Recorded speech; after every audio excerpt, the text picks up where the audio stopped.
السلام عليكم ورحمة الله وبركاته. معكم المهندسة رانيا من شركة المتحدون الدوليون للأدوية البيطرية. يا رب تكونوا بخير. هنتكلم في فيديو النهاردة عن موضوع مهم جدا وهو غش الأدوية، وده بيعمل مشاكل كتير جدا في مجال الإنتاج الحيواني بشكل كامل، وطبعا بيأثر بشكل سلبي جدا على الحيوان وكمان الإنسان.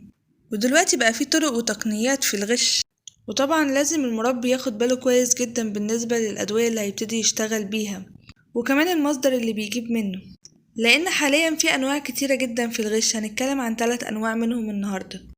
في الغش التقليدي والمعروف، وده اللي بيعمل نفس شكل العبوة بالمحتوى اللي عليها برقم التسجيل لحد كمان نهاية الصلاحية، ودي سهل ان احنا نكتشفها لان طبعا هيبقى فيه اختلاف على العبوة او على التيكت، وكمان هيبقى فيه اختلاف عن الشكل اللي احنا دايما متعودين عليه. والنوع التاني من الغش هو غش التصنيع، والغش ده بيكون هدفه التسويق، ملوش علاقة المنتج ده هيجيب نتيجة ولا لأ، يعني هيضر ولا هيفيد. ولما تاخد المنتج وترجع تكلمهم أو تسأل عن استفسار معين طبعا مبيبقاش فيه متابعة ومفيش حد بيرد.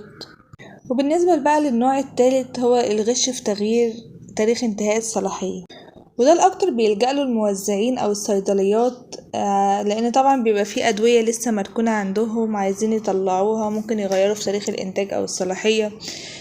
فلازم ناخد بالنا برضو كويس من النقطة دي.